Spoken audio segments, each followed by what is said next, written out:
NDR Radio 103.9. Lo demás es silencio. Hoy se están cumpliendo 11 años de la desaparición forzada y posterior asesinato a manos del terrorismo de Estado del Luciano Arruga. Por tal motivo, estamos en contacto con Rodrigo Ferreiro, componente integrante del espacio Familiares y Amigos de Luciano Arruga. Rodrigo, muchísimas gracias por la deferencia de atendernos. Hola, Gustavo. La verdad que agradezco mucho que nuevamente nos den el espacio del aire allá en la costa de San Bernardo. Así que las gracias son nuestras. ¿Cómo estás? Buen día. Todo muy bien. Bueno, Rodrigo, ¿qué se puede seguir diciendo a 11 años de esta desaparición forzada? Bueno, en realidad nosotros y nosotras hemos dicho mucho.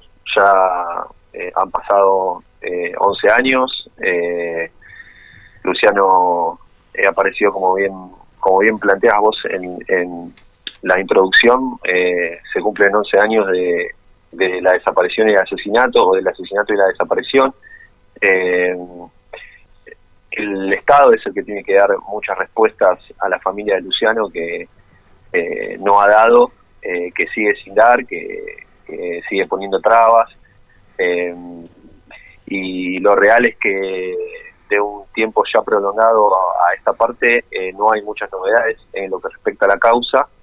Y lo que se ha instalado y lo que sí es claro y se ha logrado gracias a la lucha de la familia es una verdad que es irrefutable, y es que a Luciano en la madrugada del 31 de enero del año 2009, luego de haber sufrido un proceso de mucho hostigamiento por parte de la policía de La Matanza, hostigamiento que fue probado porque en el año 2015 fue condenado Torales, que era el encargado del destacamento, a 15 años de prisión por torturas. Entonces, además, esto está probado judicialmente. No queda mucho más que decir por parte nuestra con respecto a lo que sucedió. El Poder Judicial y el Poder Político son los encargados ahora de investigar, de contarle a la familia qué fue lo que pasó, qué pasó con Luciano en esa madrugada, y conectar, como nosotros pedimos desde hace ya muchísimo tiempo, lo que sucedió en septiembre de 2008, que fue la tortura que sufrió Luciano en el destacamento de Loma del Mirador, con su posterior desaparición y asesinato, porque para el Poder Judicial hasta ahora esos dos hechos no tienen ninguna conexión, cosa que parece increíble. Uh-huh. Bueno, esta verdad irrefutable que citás, Rodrigo, se da en el marco de un sinfín de mentiras oficiales o de silencios oficiales por conveniencia e intereses propios, ¿no? Por supuesto. Ahora, recordamos también que Luciano había sido o intentado ser reclutado por la policía para trabajar para ella, ¿no es cierto? Bueno, sí, esto es algo que es importante plantear, Gustavo, porque el caso de Luciano es un caso testigo de un montón de otros casos que suceden a lo largo y ancho de la Argentina. A nosotros y a nosotras, como integrantes de Familiares y Amigos de Luciano, nos interesaría muchísimo que todos los casos tuvieran la relevancia que tiene el caso de Luciano. Sabemos que es complejo, sabemos que es difícil, y una de las cuestiones que evidenció la desaparición y el asesinato del Estado por parte de Luciano fue esta connivencia que hay siempre en los barrios, y sobre todo en los barrios en donde viven las clases populares, entre la policía y el delito, entre esta famosa frase vacía que es zona liberada, que si no se la llena de contenido, muchas veces no se entiende a lo que se está apuntando, y es ni más ni menos que la policía administrando el territorio a gusto y placer, sin ningún tipo de coto político, para luego que se cometan delitos en esa zona, que están administrados, como dije anteriormente, por ella misma. Entonces, cuando los vecinos y las vecinas esos barrios salen a pedir por más seguridad, igualando seguridad a más policía en la calle, eso termina concluyendo de una forma bastante macabra en más delitos, porque la policía recluta pibes, como quedó manifestado con Luciano, les ofrece ciertas garantías, por ejemplo en el caso de Luciano, salir rápidamente si iba preso porque era menor, pero el tema es que bueno, a veces te encontrás con pibes y pibas que se paran de mano y le dicen que no a la policía. Claro. Con estas consecuencias, lamentablemente, ¿no? Exactamente, Luciano se negó a robar, y bueno, la policía siguió hostigándolo, la policía lo siguió,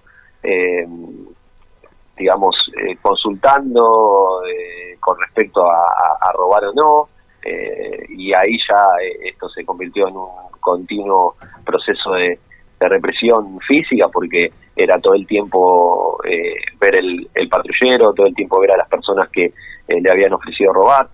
Nosotros y nosotras lo que decimos con respecto a esta cuestión es que es importante recalcarla porque muestra, evidencia lo que es la policía en el barrio, pero también es importante aclarar que hay muchos pibes y pibas que terminan cediendo ante esta presión policial, que terminan robando, que terminan finalmente cometiendo el delito, pero que en definitiva no es la solución que ese pibe vaya preso o que ese pibe sea torturado, digamos. Eso ya estamos hablando de otras cuestiones, estamos hablando ya de violaciones sistemáticas de derechos humanos cuando se comete esto. No hace más que falta que ir a ver una cárcel y cuál es el porcentaje de población vinculada a las clases populares que está adentro. Entonces, Luciano, es verdad, se negó a robar para la policía, pero hay otros pibes y pibas que no se niegan, pero también porque tienen otras cosas negadas con anterioridad, otros accesos, en donde también hay responsabilidad estatal. Pero lamentablemente, cuando se habla de seguridad, el Estado siempre responde de la misma forma, que es en su formato represivo. Vos utilizás para mí, ¿no?, un término muy interesante, muy importante, que no es un dato menor, la palabra Estado. Porque considero, a pesar de que con nosotros se han enojado incluso algunos integrantes de organismos de derechos humanos por decir que todo esto forma parte del terrorismo de Estado, asombrosamente y de manera penosa, con tristeza lo digo, Por ejemplo, la titular de la Correpi se enojó con nosotros porque estos casos lo enmarcamos dentro de un terrorismo de Estado. No sé qué opinás vos. Nosotros lo que decimos siempre, nosotros y nosotras lo que decimos siempre es que estamos hablando de algo que es sistemático, incluso tomando los números de la Correpi. Si uno toma los números de la Correpi, hablando de no solamente de la desaparición de personas, que hay muchísimas desde el regreso de la democracia hasta acá, sino teniendo en cuenta el accionar policial en lo que se conoce popularmente como gatillo fácil, estamos hablando de casi 7.000 casos, y hay que tener en cuenta que no son la totalidad, porque en realidad hay más, porque además el conteo empezó tiempo después del 83, o sea que podemos hablar tranquilamente de 10.000 casos desde el regreso de la democracia hasta acá, hasta el 2020.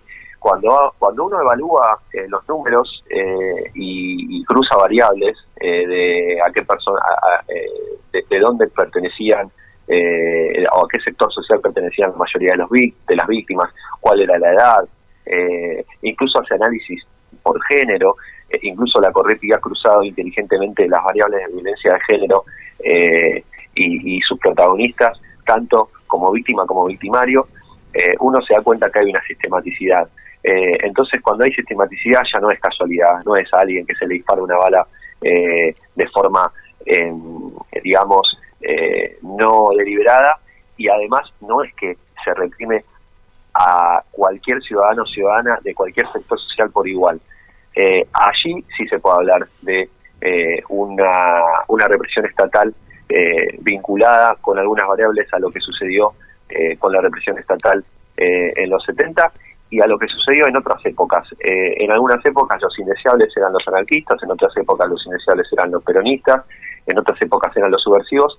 Ahora yo creo que en la configuración del negrito con gorra vinculado a las clases populares es tal vez el nuevo enemigo interno. Y sí, se puede hablar, como bien decís vos, de terrorismo de Estado, sí. Absolutamente creo que, como vos bien decís, que si es una postura sistemática es porque forma parte de una cultura imperante, y esa cultura imperante está manipulada, regenteada por el poder dominante, valga la redundancia. Entonces no podemos pensar otra cosa, y no podemos asociar la palabra o la frase terrorismo de Estado nada más que a las dictaduras cívico-militares. Creo yo que aunque cambie de ropaje el sistema y se vuelva democrático, también existe esta firme decisión de imponer el terrorismo a partir de ese mandato. Y vos bien lo decís, han pasado gobiernos de 2009 a esta parte y ninguno tuvo siquiera la delicadeza, la generosidad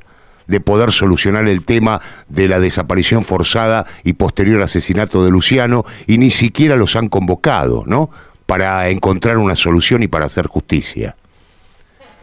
No, por supuesto, nadie nos ha convocado, ni a nosotros, ni a nosotras, ni a otros familiares víctimas de la represión estatal.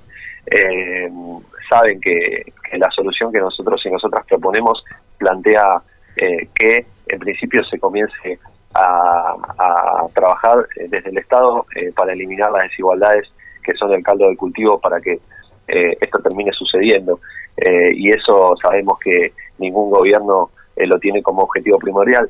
No hace falta ser demasiado sagaces para darse cuenta los objetivos del gobierno que acaba de asumir hace 2 meses. Digo, estuvieron rápidamente y fueron presurosos para sentarse con el FMI a negociar la deuda y a pagarla, mientras sabemos lo que sigue pasando en los barrios, y además el nuevo ministro de Seguridad de la provincia de Buenos Aires es Sergio Berni. Exactamente.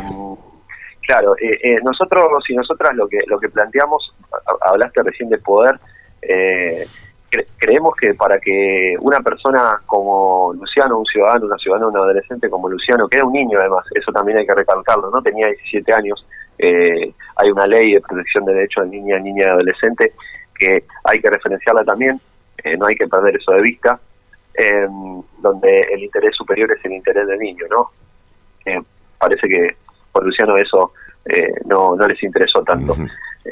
Pero lo que planteaba con respecto al poder, nosotros pensamos y nosotras pensamos que no se desaparece tan sencillamente a una persona, que tienen que cruzarse una serie de engranajes, una maquinaria estatal para la desaparición de una persona que implica desde el poder político, con Daniel Scioli a la cabeza, con Espinosa, intendente de La Matanza, ahora nuevamente intendente de La Matanza, que hizo campaña política hablando de la gendarmería volviendo a los barrios, para ganar ahora en 2020, en 2019, pero también el poder mediático, y por supuesto, fundamental, el poder judicial.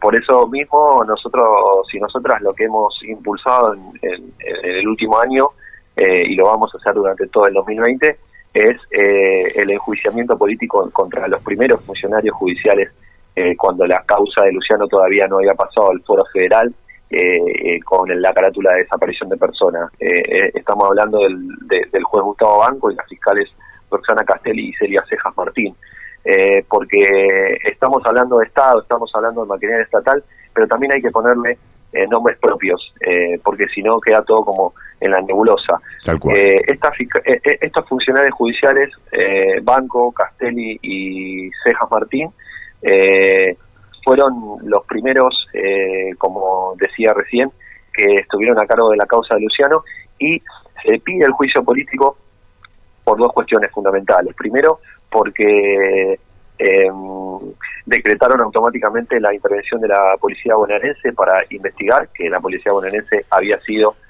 la que había desaparecido a Luciano, y era eso lo que decía la familia, es decir, se desoyó lo que dijo la familia con respecto a la desaparición de Luciano. Y por otro lado, y esto es lo más grave, está probado que durante 1 año y medio les mandaron a pinchar los teléfonos a la familia, es decir, investigaron a la familia, al núcleo familiar, andá a saber por qué, con qué hipótesis de lo que había sucedido con Luciano.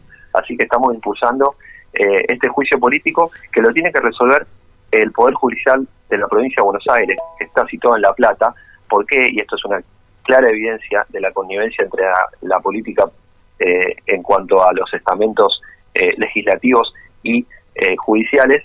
El juicio político lo podrían haber llevado una comisión de la legislatura de la provincia de Buenos Aires, pero sin embargo ningún diputado ni ningún senador se ofreció, que fueron designados obligatoriamente, no investigaron absolutamente nada y dejaron que esto pasara a los juzgados federales, los juzgados provinciales de La Plata. Así que ahora está en manos del Poder Judicial de La Plata, de la provincia de Buenos Aires, resolver esto. Y esto está parado desde hace 1 año y medio. Esto a nivel judicial es lo más relevante con respecto a la causa de Luciano. Luego, bueno, resta presionar, nosotros sabemos cómo hacerlo, y les pedimos por supuesto a los medios que repliquen esto de el juicio político contra Banco, Castelli y Cejas Martín, que es importante porque además sentaría un precedente para otros desempeños judiciales en otras causas de represión estatal. Bueno, como medio de comunicación asumimos ese compromiso. Rodrigo, te mando un abrazo y te agradezco enormemente el contacto, la comunicación con nosotros, y de paso aprovecho también para que le envíes un fuerte abrazo a todos los familiares de Luciano y en especial a su hermana Vanessa, quien siempre gentilmente accedió a conversar con nosotros. No, el agradecimiento es nuestro. La verdad es que sin los medios de comunicación alternativos, la lucha de familiares y amigos de Luciano no hubiese logrado lo que logró. Lo último, y te robo 2 segundos más, sí, cómo no. Bueno, plantear 2 cuestiones. Hoy a las 6 de la tarde, para aquellos que nos estén escuchando y estén cerca de San Justo, allí en La Matanza, vamos a estar haciendo una radio abierta de 6 a 8, frente a la municipalidad, allí en la calle Hipólito Yrigoyen, en la plaza de San Justo, recordándole a Espinosa que es responsable político de la desaparición de Luciano y del asesinato de Luciano, porque era su policía y era su intendencia, que ahora vuelve a ser de él, porque luego del mandato de Magario, su delfín político volvió a él. Y mañana, el 1 de febrero, vamos a estar haciendo una marcha, como hacemos todos los años, no marcha, pero sí una participación allí en el barrio 12 de octubre. Vamos a estar saliendo desde General Paz y Avenida Mosconi, y marchar hasta la Plaza de Luciano, en el barrio 12 de octubre, en Perú y Pringles, desde las 5 de la tarde, y cuando lleguemos alrededor de las 8 y media de la noche vamos a estar proyectando la película ¿Quién mató a mi hermano? Es una muy buena película. Logramos la participación de una pantalla provista por el Inca, o sea que va a ser una pantalla grande. Ya va a ser de noche, se va a poder ver bien, así que todos y todas los que quieran participar, los que puedan acercarse, incluso hasta gente que esté enfermado y se vuelva este fin de semana, sabemos que es cambio de quincena, pueda venirse hasta el barrio 12 de octubre, hasta La Matanza, hasta Loma del Mirador, y participar de la marcha y luego quedarse a ver la película. Quedó expuesta la invitación. Rodrigo, te mando un fuerte abrazo. Muchísimas gracias. Abrazo para vos y para todos tus compañeros y compañeras ahí en producción. Gracias. Rodrigo Ferreira, integrante del espacio integrante del espacio Familiares y Amigos de Luciano Arruga, el joven que hace 11 años fue forzado a una desaparición y posterior asesinato por parte de todos los estamentos que componen el terrorismo de Estado.